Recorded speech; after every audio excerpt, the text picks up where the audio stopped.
Welcome to Just Another Video Game Podcast.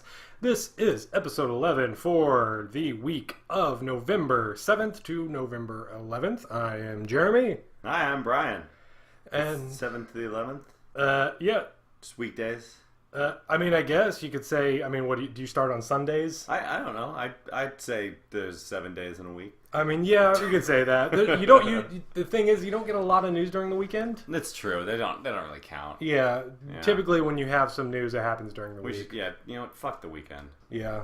So we're coming off of the American election. Yay! Half the country is pretty worried right now. Half the country is celebrating. I think that, if you want something to celebrate with, or if you just want to escape, video games are good for that. Yeah, that's true. How you doing, Bryan? I'm alright. Yeah? Yeah, I'm staying busy. But typically I start this off by saying, what have you been playing? But I know what you've been playing to start off with, and that's since the last time we recorded, you finally got to play some PSVR. I did. That was fun. Yeah, I went over to your house, and you jacked me into the to the PSVR matrix, as it were. And then I helped you put the PSVR on. That's true. That first part was great. I learned Kung Fu. I made a bunch of really antiquated jokes from the late 90s about Neo. And then I played Batman. Yeah. And that I'm just going to let you go. That Batman game was really great. Yeah. I already knew to expect, it was short. It comes with all the movement tropes, the look over here and press this button to move around, to jump to this area, to jump to that area. But there's a bunch of little Easter eggs hidden in there. That it was all the voices from the Arkham series, because Kevin Conroy. Kevin Conroy, Mark Hamill, but the guys who make the Arkham games. Why am I crapping out on their name right now? Rocksteady. Yes. So it was their level of excellence behind it. It was fun. It felt like a little adventure game. You were right. Yeah, you told me about the Killer Croc, that you could put him in front of you, and then you basically told me everything I needed to do to scare the pants off of me. And God, that was terrifying. Yep.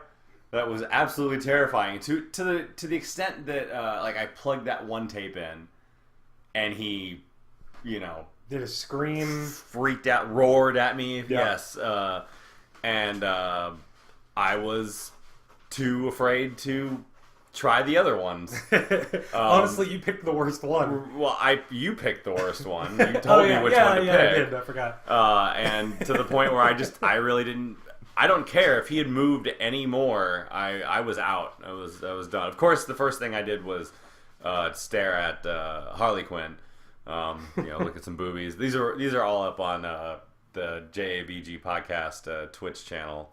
Yeah, we had some issues with that. I'm setting up a system to record us in real life to go along with it, picture in picture. I think that helps a lot because, when you saw Killer Croc, you jumped back. I did freak out a bit. And that would have been hilarious. That could have been a good gif right there.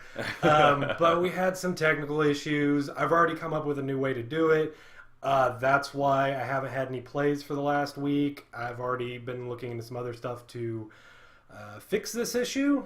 But yeah, unfortunately, those videos, they're only on Twitch, and they're kind of laggy at points. I think the audio gets kind of just screwed up in general by the end. Yeah, it's all right. I've kind of half looked at them. I'm waiting for a good friend of mine to come over. I want to watch those with him and show him, because he's the most he's done is, I think, Google Cardboard, and I don't know. I had a blast doing it. You asked me if I wanted to do something horror or scary, and I kind of did. I was hesitant, but I wanted to, but I really was more drawn to the the things that didn't use the controller, that used the PS Move, the pointy pickup, mess with the environment interface. Right, was my first time playing with it was really what I was more drawn to and wanted to experience. Yeah, because the whole hook of PSVR is that it's so much more immersive than watching a 2D image on screen. Even looking at a 3D television, this is something completely different. And it helps a lot when you can do a little bit more with it, because there's a lot of games that you'll play and you literally want to reach out. I think you kicked your foot out when you were playing at some something. point. I can't remember. Oh, it was. I think that was Job Simulator. Sure, yeah. I did the mechanic one, which, God damn it, Job Simulator is fun. It's kind of it doesn't hold you to too much. Other than like kind of guide you and show you what it wants you to do, but other than that, it just lets you be as irreverent as you want to be. Yeah, they'll give you, even when they give you requirements for a mission, you can add so many other things to it. Yeah, and it would still just be like, okay, sure. I just I was making hood ornaments left and right and just tossing everything I could in the garbage and. You were getting really good at that. That was fun. Yeah. Just the little confetti like reward for it. As someone who likes NPR, those really hilarious. As someone who likes NPR and also likes Rick and Morty, that car talk thing. I've played that where I've just listened to that for like 10 minutes. Really? Yeah.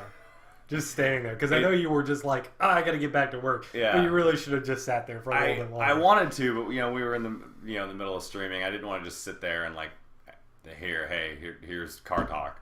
I have an interesting relationship with car talk. But that was entertaining as all hell. We also played London Heist. Yes. I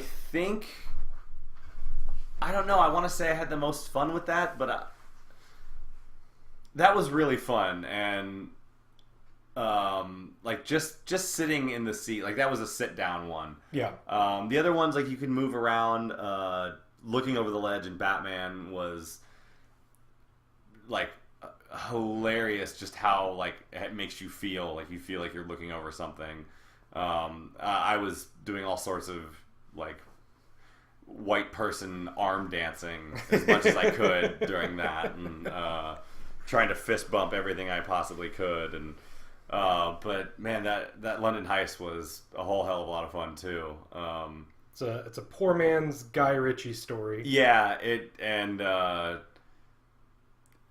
I was like I picked up pretty quickly like most of the stuff that the different games wanted me to do, but I was also like all too ready to just fuck around and see like what was hidden there. Like I immediately started putting the body parts into that diagram in Batman in the morgue, and it's just natural. And then immediately, like I was across the room and I saw another piece to it, and so I held on to it. I was like, let's see if I can hold this, and then zip across the room, and sure enough, I put the other lung in, and I was going through every drawer on the desk in London Heist that I could, because I just like, what else is in here? There's got to be something else in here, especially after the whole cigar thing. Yeah, that was really cool. I had no idea that you could do that. That you could inhale and exhale. Yeah, the microphone kind of like picked up. Yeah, and like the end of the cigar like glowed red when I inhaled and blew a bunch of smoke in the mob boss's face. Wouldn't it suck if that was just coincidence? That like it just happened. It just happens. Like, cause I think the first time I did it, I was like, oh, that was fucking awesome, and then I had to do it again. Yeah. And when it worked again, I still had the same level of enthusiasm. Like I turned to you. Like I knew where you were sitting, so a lot of times in those videos you just see me look to the Oh no, there were a couple times that you looked over where I was sitting, and I was like getting up to go adjust something. Yeah. Yeah, that happened a couple times. That's just how it is. You don't know what's going on around you. Yeah, no. At some point, I kicked your cat out of the way. It happens. Because I thought it was the cords getting wrapped around my feet. So I felt really bad about that. Man, yeah, that was something else. I have I played VR before in the 90s at a mall. Right. It was this kiosk in the middle of the mall. And to call it a kiosk is stupid. It was about as big as Santa's playset area. Like, it was just a big, not establishment. Like, it was a big, not set piece. I don't know. There were 10 of these things set up, and people on 5 versus 5 teams, basically doing a first-person shooter, but because it's in a mall where anyone can play it, you were running around throwing Easter eggs at people. Right. Yeah. But my dad and I played that, and it was polygonal as all hell, like early polygons, just blocky, blurry, awful. And it was like, well, that was a thing. And man, we've come a long way since we forgot about VR in the 90s, and since the Lawnmower Man days. Yeah, I had a blast doing that. There was one other game we played. We did. We played Keep Talking and Nobody Explodes. We did. Didn't record that one. That was, yeah. We just kind of jumped in, and because we were handing the headset back, taking turns. We didn't know how much time we had. It was getting late. But yeah, we threw that back and forth, took turns, playing with the game manual. That is fun too. I'd like to play that with more people and make way harder modules to mess with. That's what's great about that game is if you can get someone that can understand how a controller works, you only really use 2 buttons and the joystick or the D-pad. Yeah. And that's as simple as like trying to get handing someone an NES controller. They can look at that and be like, okay. That's true, yeah.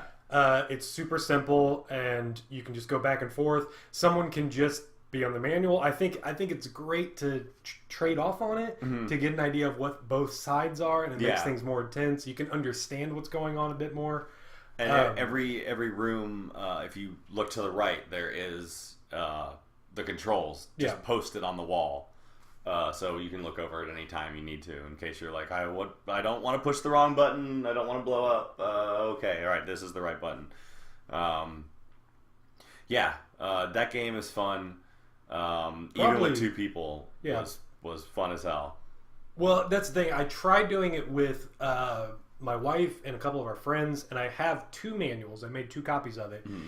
And it, in the hopes that having 2 people doing it, maybe they would argue with each other. That would add to it, but it really doesn't. Okay. You usually have one person that's way ahead, the other person's behind, trying to catch up. Yeah. So it's one of those things where you really do want to do it with 2 people, but having a group with people trading off on it helps out a lot. And you could also probably call out the modules ahead of time, like, so, hey, I'm going to go over here and start reading this one, and because you can do something. You have to understand what you're reading, because it is a if then if this then this sort of situation. So like reading it on the fly and never seeing it before, you're like, hold on, I gotta hold. All right, okay, and God, the number one was a pain in the ass. Like that's the one that we kept getting stuck on. Yeah. You have to have notes out for that. You have to like take notes and know exactly what you did last. Yeah.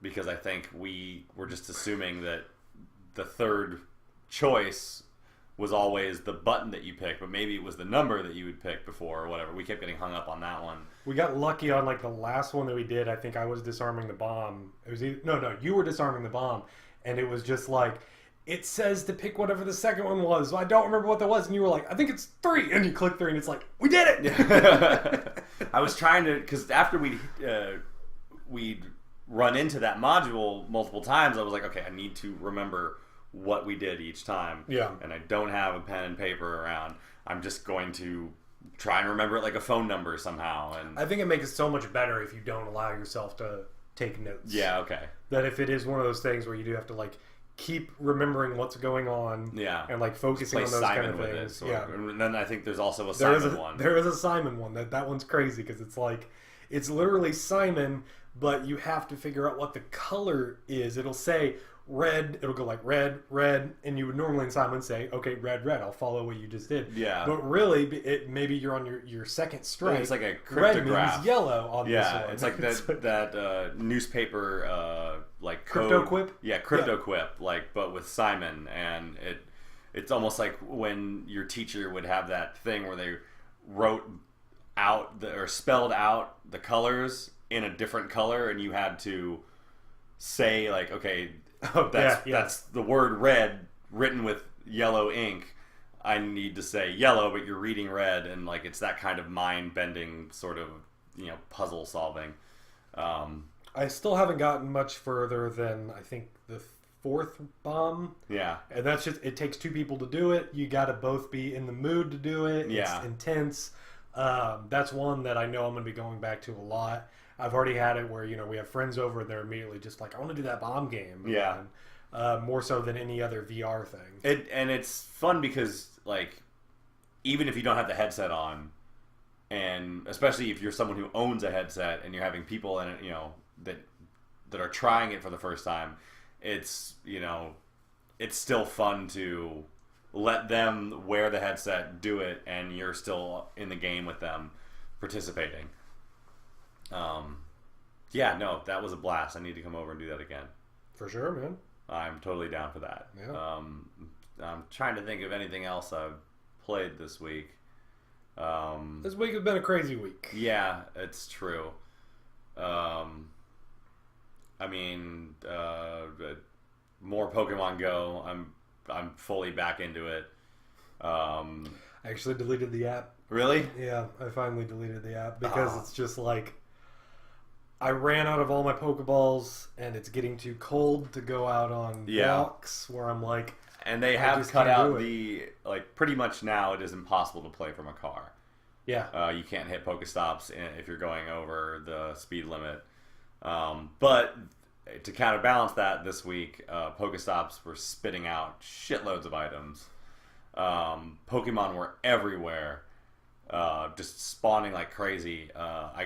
We went to a park where there's a Growlithe nest right now the other night, and I basically in that night got enough to get an Arcanine, and then the little bitch. Okay, it was a really high powered, it was a really high level, high CP Growlithe, and he had Bite, which is a dark move, always good to have, especially on a strong Pokemon, and then Heat Wave, which is okay. But it's it's the segmented one, but it only has 2 parts. It's not like one of those really shitty ones where you have 5 charge attacks. It only has 2, and it's a fire move, so that'll be cool. I never went that in depth with the game. Like I never paid attention to their moves. I do. I mean, I never played hard enough into it. I don't hit gyms very often, but that kind of, and I haven't played Pokemon in years, but it's still all there, and I want to have the best Pokemon I can, and I'm very hesitant to evolve anything unless it's a high level. I like the extra small ones because they attack faster. I don't care about Jesus, the HP. I had no idea that. Yeah, they have lower HP, but they attack faster if they're smaller. And I like the stronger moves, not multiple little moves. Is this all just stuff that you have to learn from like NeoGAF? You kind of do. I was constantly reading up when the game was new, and it's kind of that like when Dark Souls gets released. Sure, everyone is like on the internet sharing what they're finding. The only reason I think we know how quantitatively the raspberries and the great balls and great throws, excellent throws, like they have the numbers now for how much of an assist that gives you, because people have just fucked with this game or dug into the code or things like that.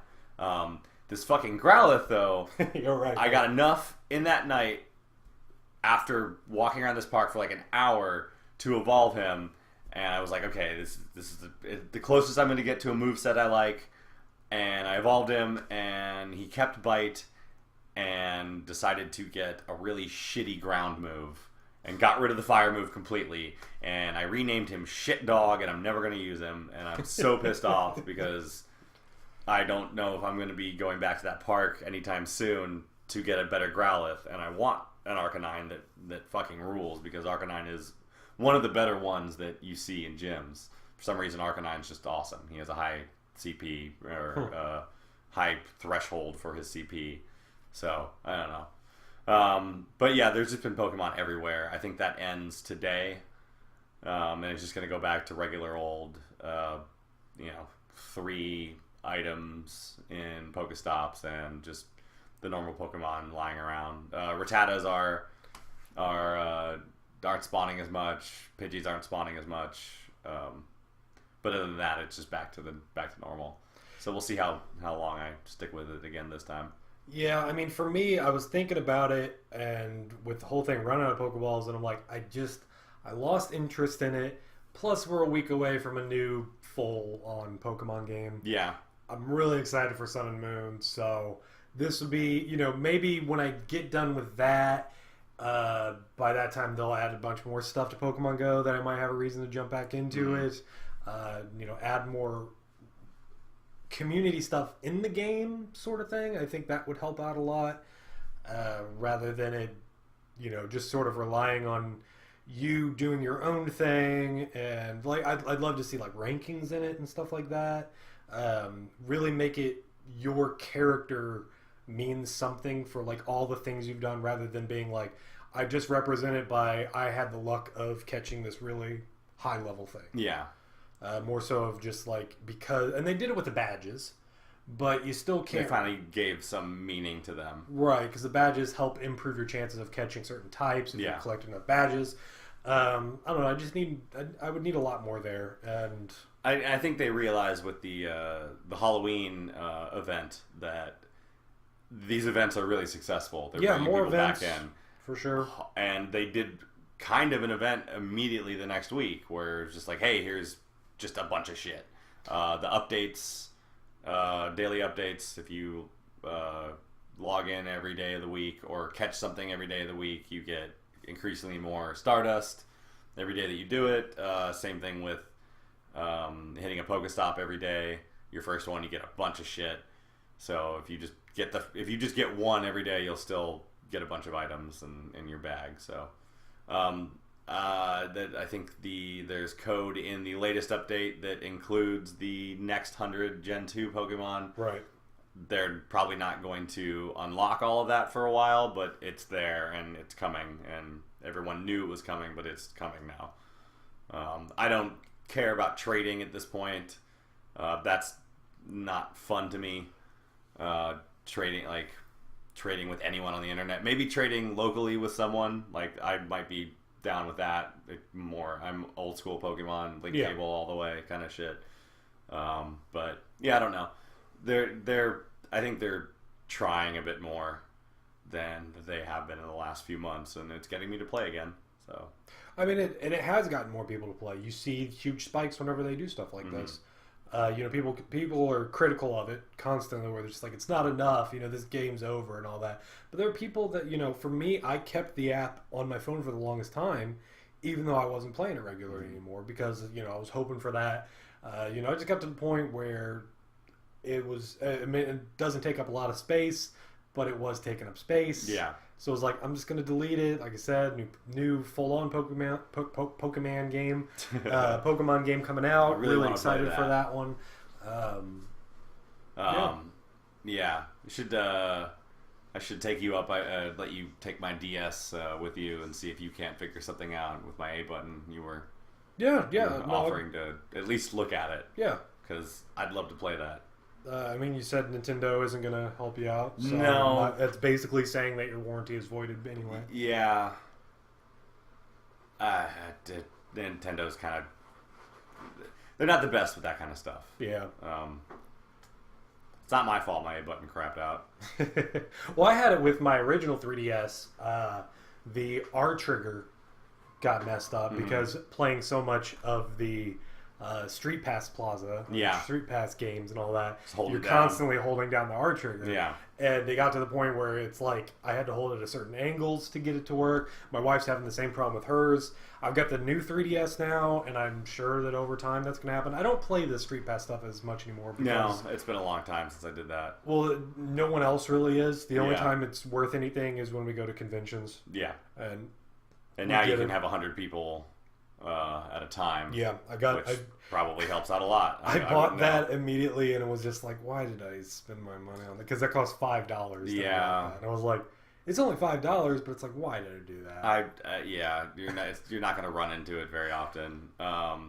Yeah, I had problems with shoulder buttons on my my Game Boy Advance actually. Those shoulder buttons went to hell. Partially because I was playing a lot of Golden Sun, and you can map the psi energy spells that you would use. Oh yeah. In the real world to there, so you could just have move on the R button, and you had to use move a lot to push things around. And so eventually those R buttons just went to hell. Yeah, at no point is this us criticizing the quality of the builds of these things. They just have such amazing games that you play the crap out of them. Yeah, and hey, these things are built are made in China. It's cheaper, but hey, you're gonna get some problems with your stuff. Hinges on the DS, the original DS Lite, cracking and everything like that. I luckily never had that problem with my DS Lite. I had it on mine. Even the second DS Lite that I still have, does have a crack on it. But like I said, it's an old system, so of course it does. I don't have my DS Lite anymore. It got stolen. I miss that thing. That was my favorite Game Boy Advance ever. It's so good. It's the best Game Boy Advance like they ever made was a DS Lite. I have such fond memories of that thing. Just thinking about it now makes me warm and fuzzy. I miss that goddamn thing. Well, what were you playing this week other than hanging out with me? I didn't play a lot. I wanted to play some VR throughout the week. I didn't really get to it. Got a bit of a cold at the beginning of the week.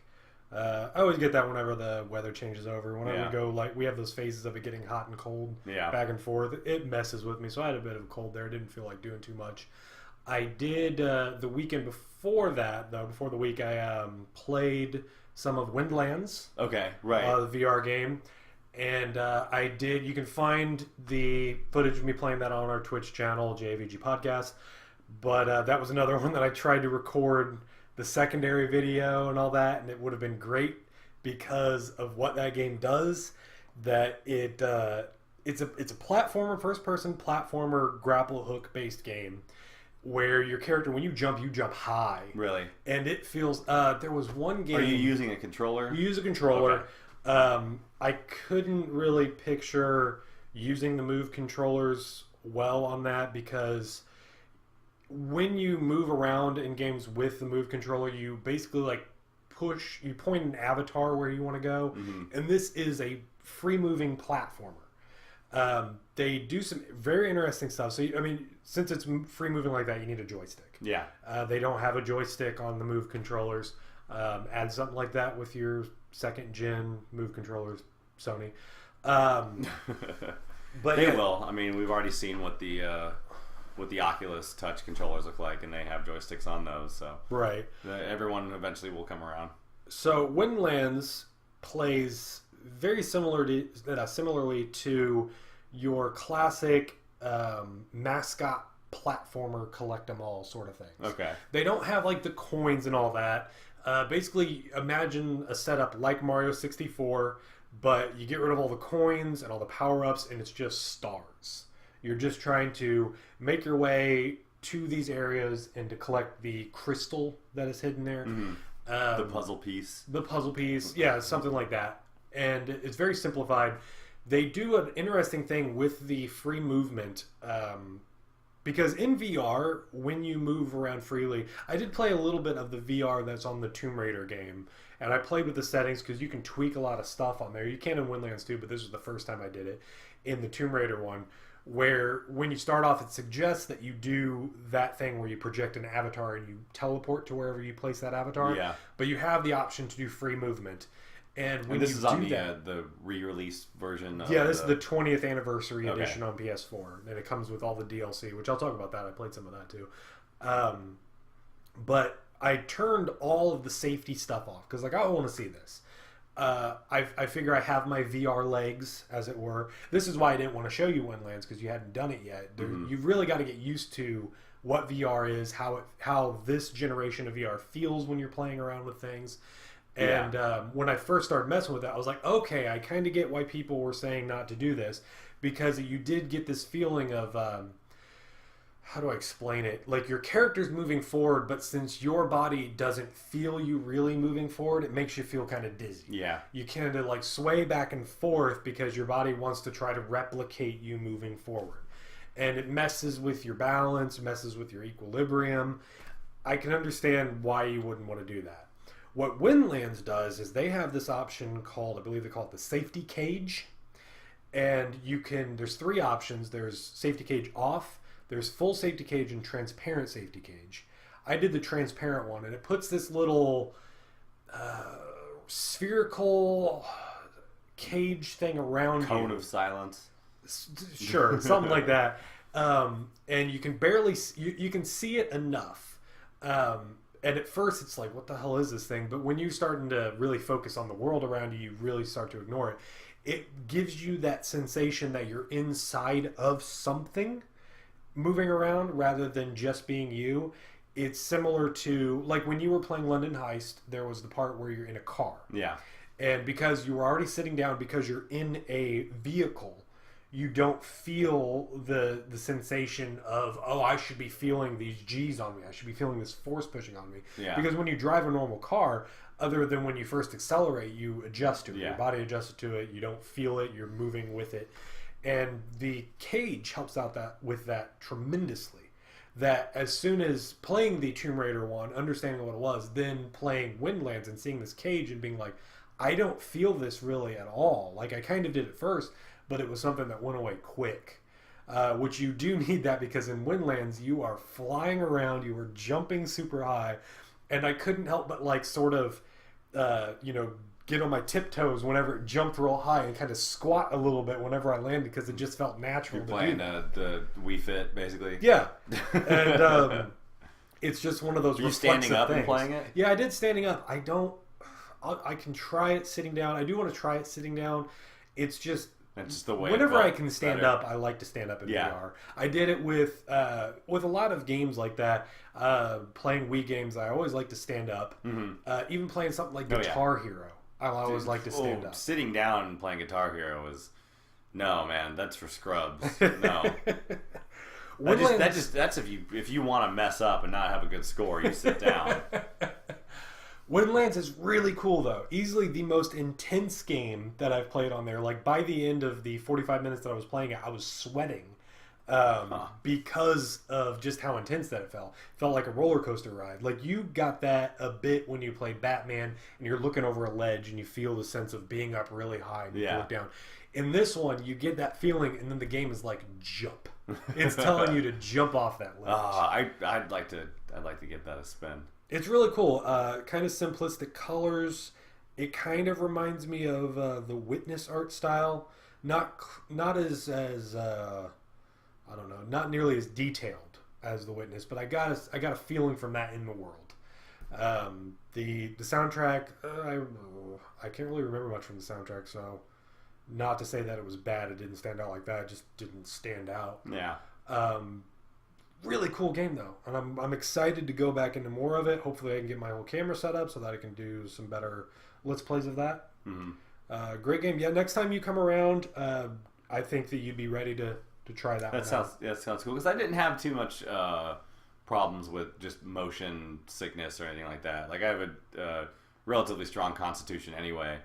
You said you were having some. I think it was a job simulator that was jumping around. It wigged out a little bit, but it didn't make me feel off. I just kind of was self-aware enough to know that I'm blocking the visor sensor and I'm doing this to myself and like I know why this is happening. Right.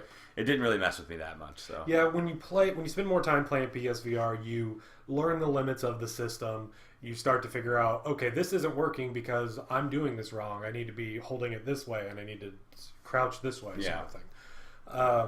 Yeah, that's the only other VR thing that I played.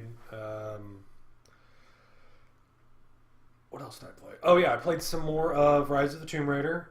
I recently, because I got the 20th anniversary edition, has all the DLC, so I played the Baba Yaga DLC. Well, that sounds exotic. It's pretty cool. They throw it in the middle of it, and had I not known that was a big DLC thing that they were pushing when it released on Xbox, I could have easily just seen it as just some side mission. Yeah. It's really cool because it has to deal with hallucinations, and you go through some stuff, and shit gets real crazy. I was kind of worried when I first heard about the Baba Yaga DLC because of the way that they were showing it off. The first Tomb Raider reboot went through it later in, not spoiling anything, but later on it gets kind of supernatural. A lot of the Tomb Raiders went that way. I didn't like that they did that in the previous game. I was worried that's what they were going to go with this. They explain it in a way that makes total sense. It's like it's hallucinations brought on by this special pollen that this old woman that the legends say that she's a witch around there, and basically she drugs people that comes in her area and they hallucinate. Yeah, and really it's not some magic. It's just some psychoactive plant that grows in the jungle. And it's really cool because you go through a lot of this stuff, and then later on, after you basically come down from it, most of the mission is about shakes. You feel a little tired, Yeah, you gotta eat eat a burger or something. Right. But most of the mission is finding the antidote for it, and you figure out an antidote, and then you basically go through the whole thing over again where you were hallucinating, and you see what's actually set up there. That sounds kind of cool. And why you were thinking that was that. That's cool. It's like seeing in a movie or TV show someone that's on drugs and they're like, oh, they get freaked out by something because it looks kind of like a creature, but everyone that's totally sober is just like, what are you talking about? That's a coat rack. And you get that kind of thing, and it's really cool. Still really enjoying that game. I have some issues that, especially in that DLC thing, you deal with a character, and half the time that character's mouth doesn't even move when they talk. That always fucking bugs me. And this is like a Game of the Year version, right? Like this is a the game is still really good. I'm really loving it. They had time to lock that down, though. Yeah, I don't know if it was a bug that their mouth just wasn't moving at that time. I had one issue where Lara kept pulling out a glow stick. When it's like she does that whenever you're going in a cave, and normally it feels like a natural thing, and it's really cool the way she does it. Like her animations are great. Like she'll get out of the water and you see her like sort of pull, like grab her ponytail and like pull wring it out. Wring it out sort of thing as she's walking. But she'll do it when things get dark. She'll automatically break a glow stick and like hold it up or like put it on her side sort of thing. But I had some glitch where she was just constantly holding it out. And then I walked up to a guy to get a mission. He's talking and she's just like, glow stick time. Just holding the glow stick up. I'm like, it's time. Well, stop. I mean, she was, tripping balls a little earlier. Yeah. Okay, she's still in rave mode. Yeah, I mean that's really all I've got around to playing. I did pick up Deus Ex: Mankind Divided. Really looking forward to jumping into that one. I think it's a good time to jump into a game like that about a dystopian future where there's a lot of racism going on. Yeah, divisiveness. Yeah. Social commentary. Yep. All right, so we can just get this really out of the way really quick. Last week we talked about how the Wii U was ending production, and Nintendo said, no, it is not ending production. We have every intention of supporting this system. What happened this week, Brian? They have every intention of not making that system. They officially announced that the Wii U will be ending production. Why did they do this? Just because they want to have the power. I guess they want to be the ones to say good night and good luck. I just wonder if it's like they were going to do that and then it got out and they were like, no, we got to keep it going for a week at least. Like, let's as long as we can, which was a week, because I'm pretty sure people around there, Nintendo were just like, we need to tell people. Yeah, like, I bet someone was just like, no, okay, it got out, we got to do this for like 2 more months. And they were like, no. They just, we need to lay this down and start talking about the Switch. Right. So that won't happen for a little while because they're being stubborn. There's a couple more rumors going around with it.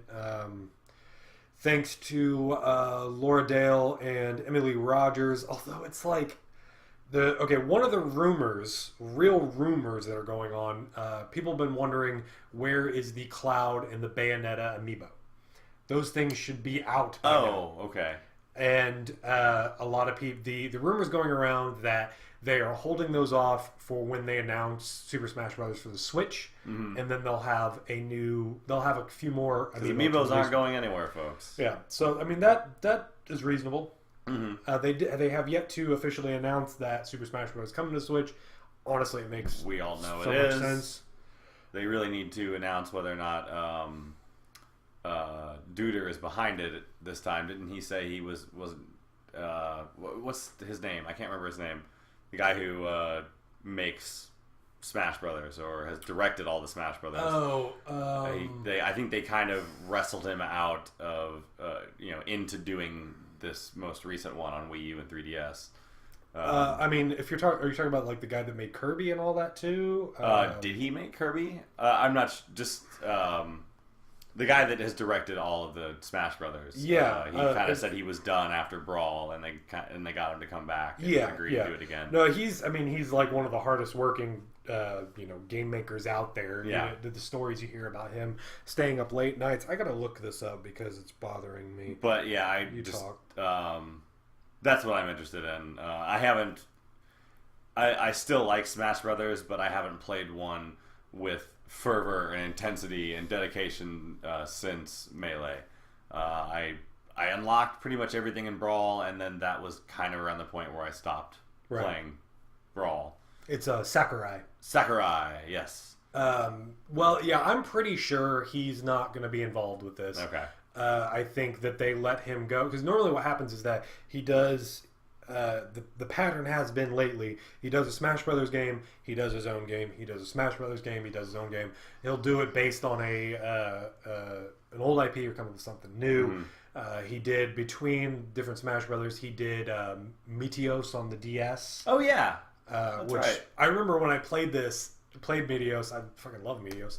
And the menu on it, and I was like, "This is a Smash Brothers menu." Like I was just like, they straight up copied it, and find out later, no, it's that was Sakurai's calling card. Then he did Kirby's Air Ride for the GameCube in between them. Yeah, and then he did Kid Icarus Uprising on 3DS, which I loved, except for the controls. The game was like almost unplayable because of the controls.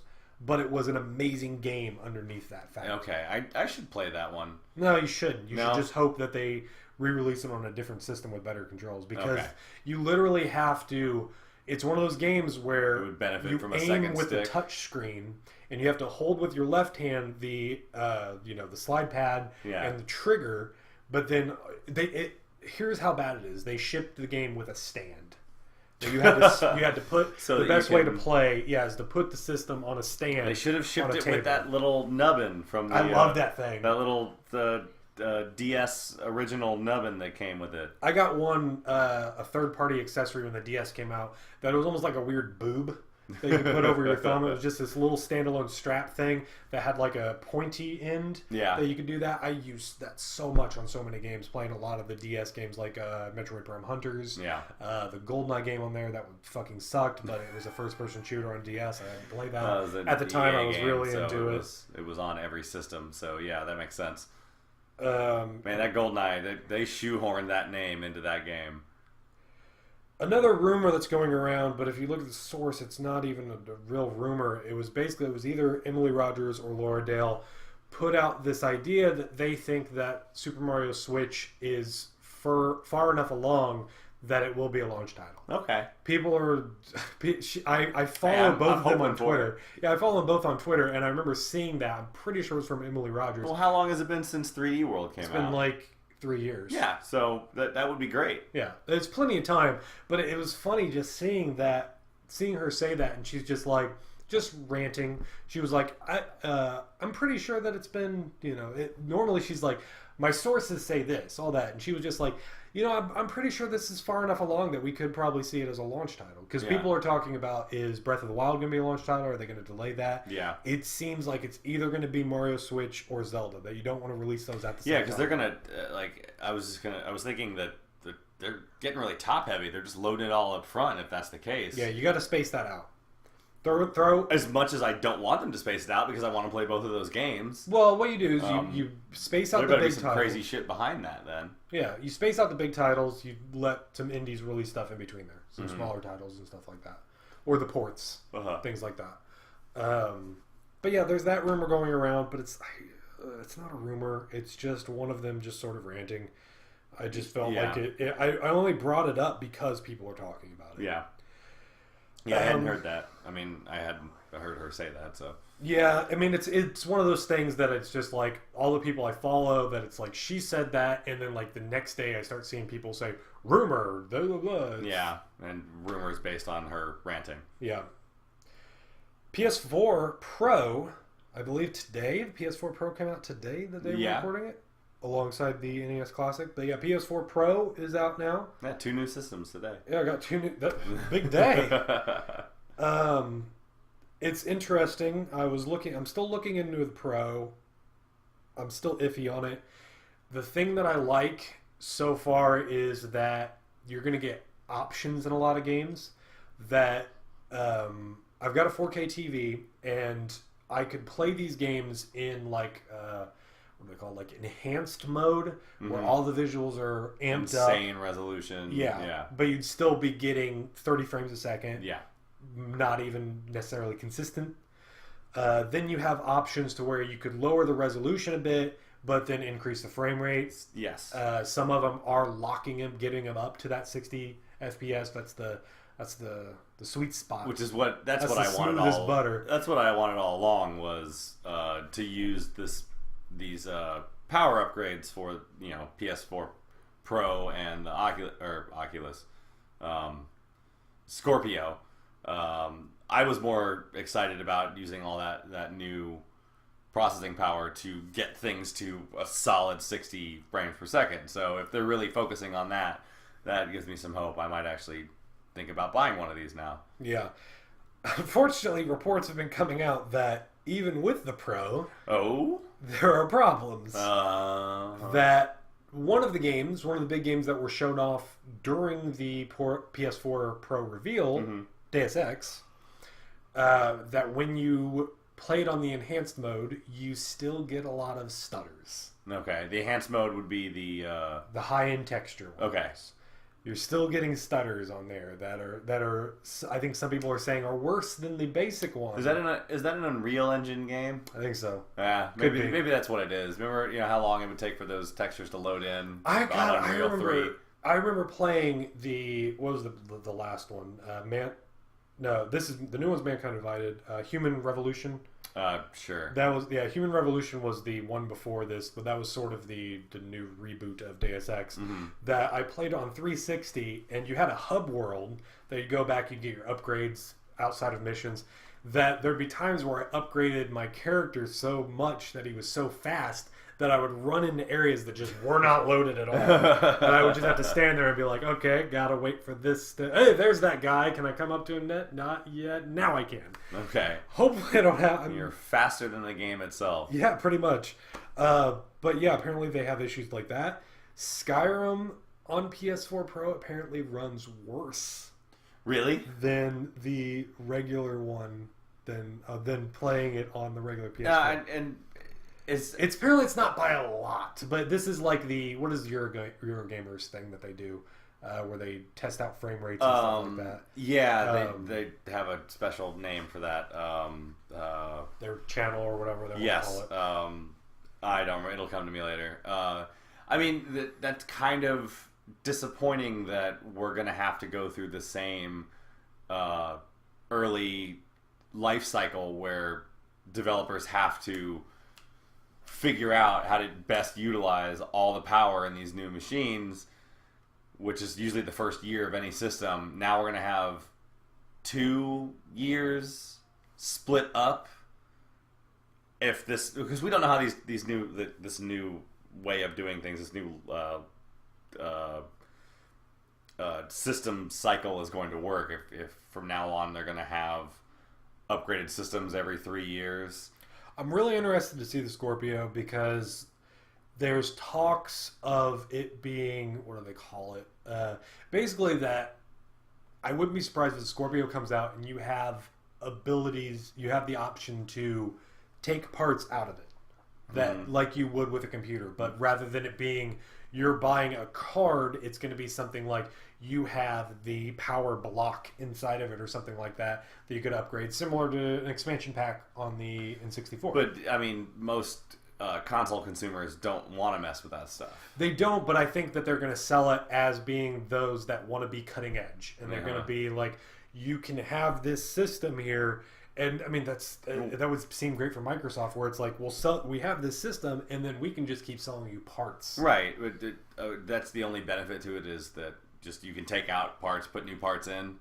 The new branded card, or it's motherboard, either, or they're going to sell you RAM, or they're going to, like, it's either that or they sell whole new systems every 2 years. Yeah, which is what we don't know. I mean, that's what people are thinking might happen. We don't know. I'm pretty sure that's going to happen. Out.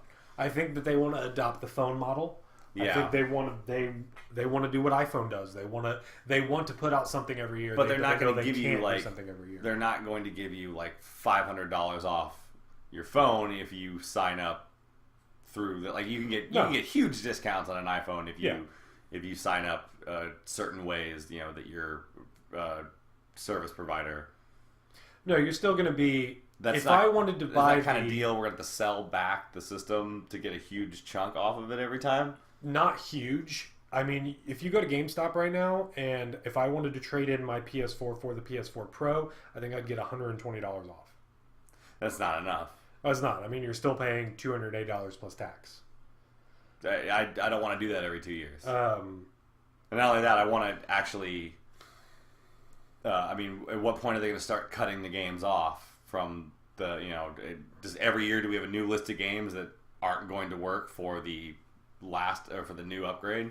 I think what they're trying to pitch. I know this is what Microsoft is pitching, is basically that all of your games, rather they're ignoring backwards compatibility and they're looking at forwards compatibility. Yeah, where it's going to be not so much that there's this new game out. And it's just going to be the fact, and we deal with this already. There's this new game out, but it only plays on this latest system. But what they do offer is when you buy this newest system, you're not losing your old games. Before it was this issue where, when we jumped into Xbox One and PS4, you didn't have access to a lot of games. On PS4, there were a few games that they said, okay, well, you have this digitally in your PS3 account. The developers made a PS4 version. Like when I got my PS4, I had like 3 or 4 games on there, and that was great. That's awesome. It's great when you can spend that much money on a new system, turn it on, and you already have games waiting for you on it. That's all well and good, but at what point do they start cutting off the old games? At what point do I have to make a decision of I need to keep this version of the machine so that I can play all of these old games and just start new and get now I have to have 2 PS4s because one of them is an old enough model that it will still play all the old PS4 games, and this one going forward I can start again with the new games going forward. A proposition that would work for me is basically saying that, let's say every 2 years we get a new system, every 4 years is the cutoff. So the PS5 will come out at some point. Yeah, and I think they'll need to name them in a way similar to what iPhone does, where you can have a thing where you can say like, okay, we have the 6, and then there's the 6 Plus, and you get that. But when there's the 7, that's where okay, maybe something will work on the 7, but not the 6. I think that doing the sort of interim consoles in between those sort of thing, that's something that works for me. Maybe it doesn't work for you. Maybe it won't work for most of the consumers. And when they've tried to do this kind of shit, people are going to get pissed. They're going to have to be really People careful. are already pissed. They're going to have to be really careful going forward the next 4 or 5 years, just how they're going to play all this out. Because I don't like to sell things back. I like to hang on to my stuff. And in a case where if I had a PS4, I'd probably sell it to get a PS4 Pro. Right. because it would still have all those games. But I'm just worried about at what point does that all cut off. But that's the thing, is you're talking about you want to keep your old. Well, I mean, yeah, you want to keep your old systems. Yeah, you're not going to have a stack of PS4s 5 different every PS4s. time. Yeah, PS4.5, PS4.6. I just think that's the world we're going into. I think I think that in terms of technology, that's where we're moving forward. That's just how things are going to be. Yeah. Oh well. Yeah. I'm a dinosaur. Get with the times, Bryan. I'm not even really that old. I'm just set in my ways, I guess. So yeah, along with that and its issues, what's the other system we got today? The NES Mini. Yep. Are you getting one of them? I plan on it. Apparently they're really hard to find right now. Oh, really? That even Nintendo's Twitter had to issue a statement saying that, yes, we're aware that people are having trouble getting a hold of these. It's just like with the Wii and all that stuff. People are scalping it like crazy. Yeah. They're scalping controllers for hundreds of dollars. Because I would love to use those on my virtual console stuff. Right. It's one of those things they're great at doing the artificial, what do they call it? Artificial scarcity. Yeah. That's been just their credo for. They've been doing that since systems. the NES and chip shortages and whether or not people still argue. Shortage thing. People still argue about that. Yeah, it's one of those things. We know for a fact that they undersell their systems. Yes. The whole chip shortage things, that's a little more trivial. We don't really know. Right, who knows? But yeah, a lot of publishers got fucked hard on that. But yeah, it released today. There's a few people I follow on Twitter that they're saying, some people were saying that they were able to go online and order one right now, and they were able to get it shipped to them no problem. People that were going out to stores, it was just like a new console where you get 10 people in line and they're just like, okay, we're all done. We'll give out tickets to people, sort of thing. For this little, this is basically a little toy in comparison to the other consoles. Mm-hmm. This is the kind of thing it's not even really a console. This is just kind of a nostalgia grab. It's like those plug and play things you find at the drugstore. Yeah, those plug and play Ataris or Segas that they have come preloaded with 40 games on it, and that's all you get. But hey, you've got Golden Axe that you get to play, whenever you want or something. Yeah. I do really want one. Just something to have in the living room, just in case people want to play Bubble Bobble at some point. Love Bubble Bobble. I also plan on replacing my actual NES because it broke on me in the last year, and I just haven't gotten around to buying a cheap emulator that I can plug cartridges into. Top loader or side loader? My front loader. My front loader died a long time ago, but the re-release top loader that they made in '94, we bought that after it died, and that thing lasted me until 2007, and some heat damage in a storage garage somewhere that took that out. But I ended up getting a really cheap top loader knockoff brand that served me well for a few years before that died on me. I need to get another one because as great as this NES Mini looks, our friend Dean pointed out our old friend input lag and the input lag and display lag that delay. Yeah, so speedrunners are not going to be using this version of these games. Speedrunners or people like me that, hey, I've got that Double Dragon 2 spin kick down. That is part of who I am. I have committed neural pathways to never ever forgetting the exact timing of that in my entire life. So maybe, hey, I'll be able to still pull it off, but visually it will look weird to me because it's not matching up with what my brain knows needs to happen. Right. Playing Gradius is going to be tough because that game is, you need to be very precise with that. Is it that bad though? Like, I don't know how bad it is, but it's still HDMI level bad. Where we all remember playing, going from PS2 Guitar Hero 2 to playing Guitar Hero 3 on HD TVs. That's and true, and you had to calibrate, and all that stuff. And it was bad enough that you needed that split-second timing, and if it's not there, it's a pain in the ass. Because I haven't been hearing about this from all the reviews and stuff. No, and it's just not something I was thinking about until it was pointed out by our friend, and I was like, God damn it, you're right. These are like these little split-second reflex games that were basically everything back in the 80s. It's very, very centered around the fact that you need to be able to make quick decisions. Yeah. And if you can't do that on a HD setup, then you might be in a little bit of trouble. And I doubt that there's any kind of calibration function for these. No, there's no way they have like that. That would be hilarious, but still. That being said, I still plan on buying one because there's some of those games I haven't played in a long ass time, and I don't have the carts for them. And I would love to actually play Kid Icarus with my friend in my living room, just hanging out, because I played all of Kid Icarus on the original Game Boy. I never played the Kid Icarus on NES. At least I never actually understood it. I played it as a kid. Yeah, same for me. But I actually want to go through it. I got the 3D classic one that they did on NES. Still couldn't get that game. Was fucking hard. Yeah, and you had to. It was one of those things where you had to know someone on the playground who had that issue of Nintendo Power in order to get through that game.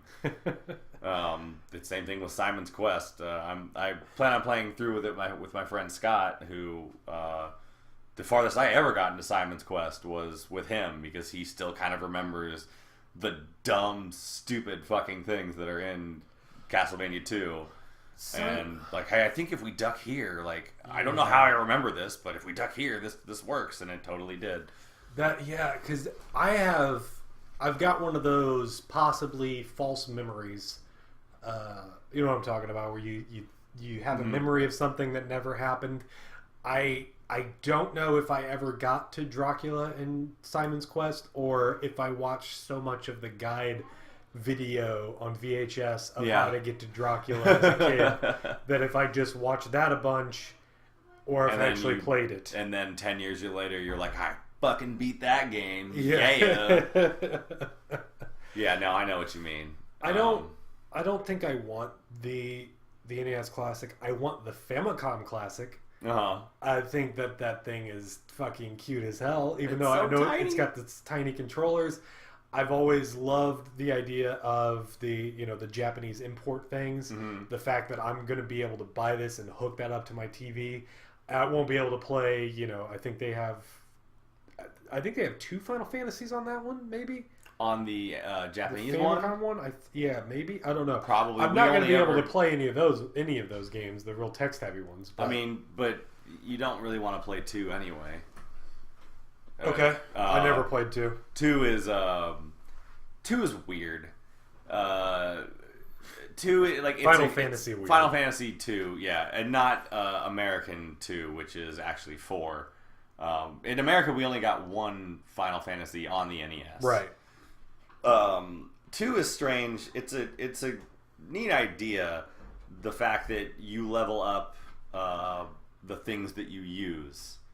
Oh, I like that idea, though. I know, but it's not executed well. So, like, if your character, his attack doesn't go up the more he attacks. His attack with, say, a broadsword goes up the more he uses a broadsword. And his defense against broadswords go up the more he gets hit with broadswords. I mean, that's what Elder Scrolls did. But your axe, your proficiency and attack with an axe doesn't go up unless you use an axe. It's not across the board. It leads to a lot of you staying in low-level areas and just beating the shit out of your party with the members of your own party. Like turning and attacking your own dudes so that their defense will go up against certain attacks. It's a cool idea, It's done way better in later RPGs. It's the foundation for like an interesting way to look at RPGs, but it's just not done well. Yeah. And it's never held. It didn't start off great. It's never held up very well. Sure. But if you want to play 1 and 2, God damn it, Square has found a way to sell that to you on every single different system. I could probably get that on my phone, can't I? You could play that. You know what? You are probably right. I bet 2 is at least on. I know 1 is on iPhone. 2 might be there as well, and at this point, they're usually bundled together. Right. Yeah, I don't know. I think the Famicom, the little mini Famicom, is cute. I just really want that controller to plug into my Wiimotes. But yeah, I don't know. I'm excited. Cool. You got anything else? I'm all good on news. Miitomo got an update. If you're into that sort of thing. No, not anymore. No, neither. If you want to run through it, go ahead. I'm not really into it. There's not much to say. You can make little messenger me's that will run to your friends and deliver messages, because you can send private messages to people back and forth now, as opposed to just answering questions that only they will see, which just leads to you building a hideous monstrosity to go send messages to your friends. Right. There's wallpaper. The room that you sit in now can have wallpaper and carpet. I got on just to pick up the Mario wallpaper and the Metroid wallpaper. The Metroid wallpaper is really cool. It just looks like NES Metroid on the 4 walls around you. Nintendo knows that we want Metroid. Yeah, no, they know, but they just won't give it to us. I know. Metroid Switch. I know. And after you think that they would have figured it out after those DS Castlevania 2D games were so goddamn good that they would have given us another one, and no, they haven't.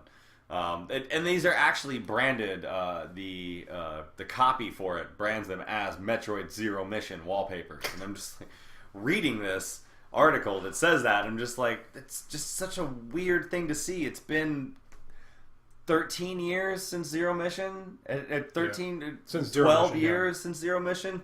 It's such a fucking good game. Mm-hmm. I love Zero Mission.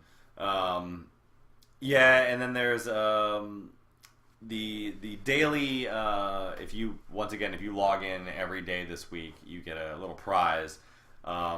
There are prizes that they're outfits that I've already gotten through my Nintendo points. It's the Mario, Luigi suits. Oh, okay. And then the Fire Flower suit and hat, or the Fire Mario suit and hat. Yeah. See, no big deal. I've got Tomodachi Life on my 3DS. Yeah. That if I had the urge to get back into that kind of world, there are better things out there. Yeah. Even my mom doesn't play Miitomo anymore, and she used to yell at us every day to answer her questions. She's, although it's firmly entrenched in Pokemon Go territory still. But yeah, there's really not much there. It's just, I got on for about 15 minutes, and that's probably about as much as I'll do. I don't know a whole lot about EVE Online. Only in the past few years have I started to kind of hear how crazy that world is. I love reading about the wars. Yes, that is. Was there another war? Interesting. Was there another big major battle? There has been the past year. There has been a war, kind of, not like, I don't know if it's a huge war raging, but what they ended up doing recently was they banned in-universe gambling. Okay. Because it was, for the most part, completely unregulated from what I hear. God. And video games, man. I know. EVE Online is so goddamn interesting. I need to. I really want to get the book Empires of Eve and read it. It's like the history of the universe and the community, going back to. I didn't even realize that EVE Online's been around since before World of Warcraft. You could make like a movie trilogy, like kind of non-fiction. inspired by true events of like you could make almost a space opera of EVE about Online. things that happen over the course of like 2 years on EVE Online. It's incredible because and what makes it so special is that there aren't different servers. If you are playing EVE Online, you are in the only server that exists for the game. And it ebbs and flows. There are different factions. There are different empires. The biggest thing that's been going on recently is that there has been a war going on funded by casinos. Oh my god! The people that were running these casinos were trying to take down real world casinos. No, no in-game casinos. What the fuck? I think the term for the money is ISK. ISK. Okay. Is what they call their money. You can't cash out that money. Like you can do it underhandedly under the table. They found ways to actually. I think some people were making money on this, but in the game there's a way to spend money to pay actual money, like almost a microtransaction for certain things, and so they have worked out the exchange rate for ISK. So you will see figures for, holy shit, a fleet that costs roughly this amount of money in dollars. This fleet just got destroyed. Like $3 million worth of shit just got blown up over the weekend in this battle. Like on certain websites, video game news websites. So yeah, this war was going on between I Want ISK, which is one of the main casinos, and whatever the if you want to call it quote unquote legitimate old school empires, people that were playing the game the way it's been played for years, and this casino was just shoving money at these factions to try and take them down, and they have been in turn fighting them off, and to some extent actually having to play dirty and try and open their own casino just to get funding to stay alive. I think their casino did not last a year or something like that, but they were just trying anything they could. The developer, the people who that run EVE, stepped in and decided that it wasn't something they wanted to be involved with. I think the CSGO debacle kind of got a little too close to home. Some people in EVE may have been doing the same kinds of things to make money in the real world. They've stepped in and have shut down all in-game gambling and seized a large amount of money, fake money in the game. And some people are excited about it. I Want ISK, just upset. I Want ISK. It's like, get money. Because, get money, get paid, bitches, boom, doom, dollar bill, y'all. The funny thing is, they were funneling their money to fuck with this empire, but really, you can, if you just want to play EVE as a space trucker, you can do that. These people wanted to run a casino, and they were doing a damn good job at running a casino. They were making a lot of money. It's not that easy to run a casino, apparently, as the main faction that they were fighting found out, because they tried to open their own damn casino and it didn't work out. I mean, whether or not they really started this out to get into a war, to start a war with them, either way, they started this out because they wanted to run a casino in a video game universe. Yeah. And that's the kind of game EVE is. You can do some crazy shit in that game, and it affects everyone because there is only one server, and whatever, one side does, it affects the other. Everyone's decisions are in this constant world. Yeah, I remember. It's fascinating. It is. I've tried to look into it before, but it's it's work. I don't want to do it. Yeah. I mean, if I got in the ground level and I was still playing every day, no, I don't want to just get in, play, be a pilot in a massive army. You have to put some serious time into this game just to even get anywhere. Right. And this is coming from someone who plays fucking Clash Royale every day. I don't miss a day because I'm getting better and better. Like I'm at the top of my, in my clan. I'm almost to legendary status. Ooh. Yeah, I'm like at 2,800 trophies at this point. And I wouldn't be there if for the last 6 months I hadn't been playing every fucking day. Right. I don't need to, and I hate myself for doing it. It's a fun game. It's really addictive. I fucking hate the fact that I play it every day. I don't want to do that with you. It's the same reason why I've never played World of Warcraft. Right. And this is a whole other level of insanity that you have to go through just to like matter, just to be of any kind of significance in the universe. And that's the thing. This is a game that is all about like space and like spaceships and all that. But it's not like some people might go in thinking this is like space exploration or something like that. No, but it's this is like this is space diplomacy. Yeah, this is space diplomacy. This is space business. I remember hearing a few years back about a war that happened in Eve where it all started because someone accidentally teleported to an area where they were technically trespassing. Yeah. They got attacked on, and then an alert got sent to their faction that this other faction is attacking, and then they immediately teleported to their aid and just started a whole war. And just like that, just a huge amount of money of damages. Yeah. Like everyone just lost a bunch of shit over basically someone being really hair trigger about an accidental decision that someone made. Yeah, and I don't know. I'm thinking the amount of real world money that was lost in the war. Like I may be off, but it's literally like tens or hundreds of thousands of dollars. Yeah. Of this is. I was talking to my brother-in-law about this. I told him this story because I brought it up before. He said, "Oh, he knew someone playing Eve," and I told him about all this, and he was like, "What do you mean real money?" I was like, "I mean, this is a commodity."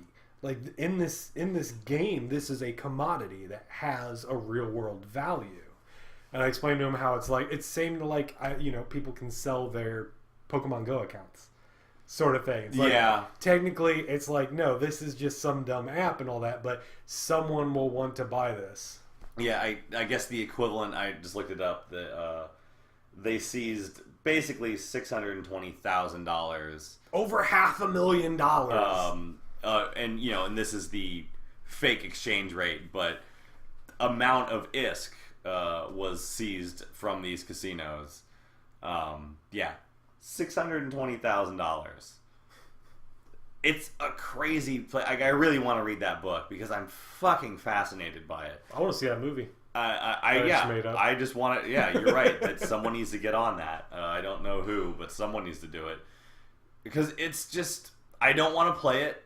But I want it to never end, and I want to hear about it because every now and then, every few years, you hear about oh man, shit is going crazy in Eve right now. Like they're someone because these people if their faction goes down, they align with this empire over here to help them fight someone off. Corporations, isn't that what they're called? I don't know. I could have sworn that's a term that I've heard for that, but whatever. Company, corporation, something like that. But yeah, at some point, some of these people who've been playing since the game started, they get demolished and they just quit playing because they don't see a point in going back and just having to slowly rebuild all of that all over again. That's how these wars become a war of attrition a lot of times. The things that are at stake is what makes it really cool. Yeah, well, what's at stake is your time. Your time, your investment of this amount of time of your life that you have wasted to build up this reputation, to build up this, fleet, and that can all be gone in, over the matter of a few weeks in a giant war. Video games are crazy. Also, this past week they released the cinematic trailer for the new Mass Effect Andromeda. Oh, really? I was a little disappointed with the video. It didn't. It was just a lot of cuts to various cutscenes where it's this doesn't mean anything to me. Yeah. The game looks gorgeous. Oh, yeah, it does. I really enjoyed that was the best part about that that PS4 Pro reveal. That was the best part, was that little walkthrough they did for Andromeda. I'd like to play that game. Some possibly leaked info is that it'll be out at the end of March. Okay. They're saying spring. Officially, they're saying spring 2017. Okay. But then they've kind of screwed things up where they released some box art for it gets leaked, and it said like March 21st, 2016 for the release date. So we've had it for the last year already. So someone just screwed up the Photoshop Yeah. job they did. Then you have the art book that is going to be that they are putting out for it, and then they're just like, art book releases the same day as the game, March 21st, 2017, and it could get delayed. Someone's pulling a. So that just sounds like someone's trying to pull a fast one on the internet. After playing Dragon Age Inquisition last year, I think is when I played that one. Really, really enjoyed my time with that game.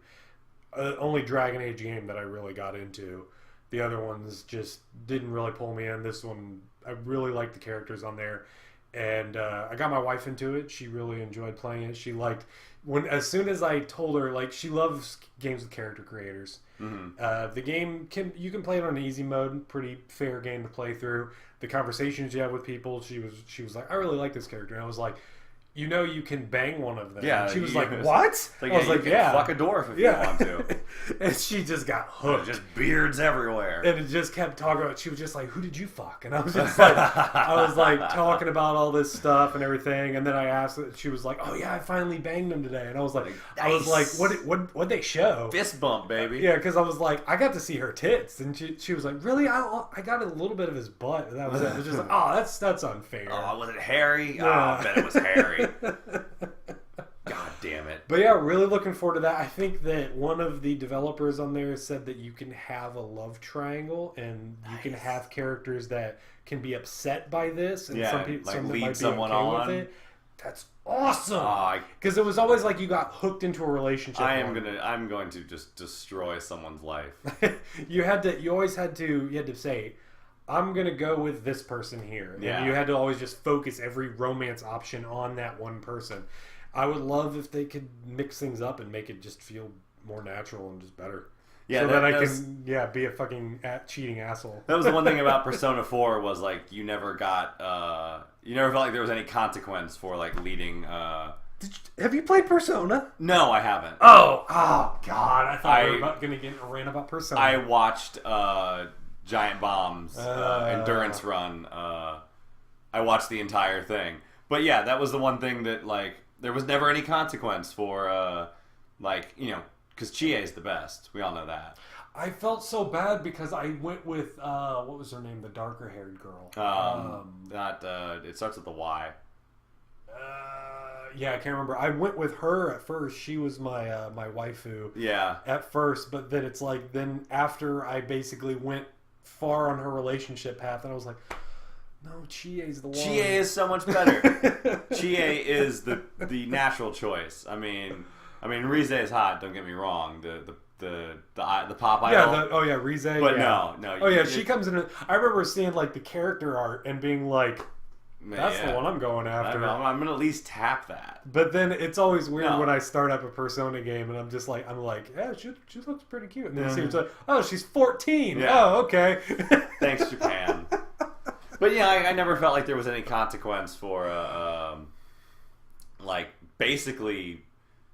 Like you could making go all these the women way. Want you fall in love with you. Yeah. And not only the women, but your little closeted buddy. Oh yeah. What's his name?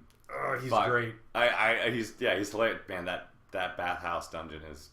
Yes. There is some interesting shit going on in there. I love the way they handled that too. It wasn't like it wasn't inappropriate or like insensitive at all. It was real. It was like, this is what, some people have to deal with, especially in like high school and shit. Like high school in Japan. Yeah. I fucking love that. I'm so excited for 5. I would really like to have consequences for leading someone on, but not ever really, actually committing to them. That or your other have it where you can start dating earlier on, and then you have to maybe worry about the other person getting jealous. Well, I don't know if I want to take you into battle with me now. I think I'm just you're gonna stay on the ship for the rest of the game. Right, because I don't know if I trust you to have my back anymore. That would be hilarious. Like to see I wonder how far they're gonna take that. God, I wish the listeners could have seen my face when you started talking Persona. You were so excited. I'm sorry I haven't played it, but I mean, I was right there every day. Those episodes started out at about 20 minutes, and by the end of it, they were like 45 to an hour every day. Hey, you got the full thing. Oh yeah. That's the thing is, I never finished 4. Oh, dude, do you know how it ends? No, I mean, but I don't want to. Yeah, I know it's great. Like everyone says, it's great. It's great. But I put 80 hours into the game. Yeah, and you're still not done. I even like looked at a guide, just like not even like a spoiler free one, just to see what chapter am I on, how many more chapters are there. I'm like, fuck, I got to put in like another 30 hours into this game, and it was like I was getting pulled somewhere else, and I'm like, I hated myself for quitting that because I loved it so much. Oh, it's so good. Like, and just how much of an investment that game is, and the where that story goes. It's no, I know who the killer is. I do know who the killer is. I got spoiled. Okay, it's so good, and you're just like, God damn it! It's such a good little game. I wish I'm okay that I didn't have control over it. Watching Jeff and Vinny play through that was a blast to watch. Because I remember I got spoiled on who the real killer was, and remember thinking like, real? Oh my god, that makes total sense. And it's so good. It's so perfect. Like, oh shit, that. And you're like, so well. like you just want to like just hit yourself because you did not see it. And so many other games to do something like that you'd think it was a cop out, but then when it's like you think about how many times you saw that character and what they were doing, and then you're just like, oh my god, it all makes sense. It's so good. Let's wrap this up. This episode has been going on for a while. We're just ranting about how old is Persona? I mean, that was on PS2 initially. Yeah, that's got like 2007, 2008. Yeah, I think so. All right, plug time. You want to go first? You always go first. I mean, we got Luigi's Apartment. I put up. I got to work on Donkey Kong Country video. I haven't done that. Yeah, probably not much to do. I was thinking about that. We played a little bit of Donkey Kong Country. I said actually at the end of the podcast last week. I just kind of got we started talking about Jungle Freeze or something like that. Yes. And I was like, let's play some Donkey Kong Country. So we got to. We played cooperative 2-player. I sucked ass. That's all right. We hit a couple of bonus stages. We on guard. We got the swordfish's bonus stage, and I can't remember the ostrich's name, but we did his too. At least got to the minecart level. And it's about the commentary. It's about having a good time with your friends. And I would say we were successful in that part. Yeah, and I still, man, I love that game. Great game. The music. Oh, dude, the music's so good. One of my favorite soundtracks of all time is at least if I could put Donkey Kong Country 1 and 2 soundtracks together. So good. I wish I had a physical copy of Tropical Freeze. I'd lend it to you. I've got it digitally. Yeah. I so need good. to play it. Dan Reichert made a hard sell on that. That like best soundtrack of the year. I think a couple of years ago when that came out, and he didn't get anyone to bite on it, but I'm sure it's great because David Weiss and I can't remember Rare's other. I'm not sure. Other guy, but they Retro Studios got them to come in and do the soundtrack for it, and that explains it. They make great music. Yeah, for sure. Those two dudes. I mean, if you know anything about Rare, and I've heard people argue over which one's better. It doesn't matter. They're both great. But yeah, that's Luigi's Apartment on YouTube. That's my username. So you can look it up that way. And is that not the name of the channel? I don't know if I actually have a channel name or not. Maybe that's why I had a little trouble looking it up. Yeah, I spent a good deal of time. Like, if you type in Luigi's Apartment, it suggests, do you mean Luigi's Apartment with a possessive apostrophe? And then it's the first, you see my user, my little picture of the Luigi winning animation from one of the Super Smash Brothers is the profile picture. I'll try to remember to start maybe throwing a link in the YouTube one. I always forget to do that. Yeah, I always forget to throw up links anyway. We played that. I mean, what's up there now? Super Mario. Yeah, we put up. I put up a two-parter of us playing through Mario 1 on Super Nintendo Mario All Stars. That was fun. I always like playing Mario. I think we need to play something really shitty. It's been a while since we played a shitty game, so should probably put one of those up there. But yeah, we played. We got JVG Podcast Twitch channel. Yeah, I didn't get anything up this last week for the YouTube channel, so right now it's just going to be consecutive podcasts. You can look at the stuff that we have on Twitch, which you can find at JVG Podcast. Like I said, these last ones, there were some lag issues. I'm not totally happy with them. I'm already looking into solutions for it. I'll be doing some recording for VR stuff this weekend. It won't be streamed per se, but I will be recording it, editing it, getting a good quality video up to have for the YouTube channel going forward, as well as I believe there's an upload version on Twitch where I can just straight up upload videos. So it won't be one that you'll be able to comment live. I'm playing around on what games maybe I want to stream. Since I already started Tomb Raider, I don't want to stream that one. I might stream Deus Ex since I haven't jumped into it yet. I've got plenty of games to stream. It's just a matter of picking the one and jumping into it. Yeah. But you can find us on there on, like I said, in Twitch, JVG Podcast. If you want to watch me shoot some tires out and drink a soda at the same time, head over to JVG Podcast on Twitch. They're still worth watching because they have funny commentary in there. I mean, that was a blast. Like, if you just want to see me bumble my way through my first VR experience, it was a lot of fun. You kept telling me to put the soda down because I kept dying, and I was like, "But I'm thirsty, damn it!"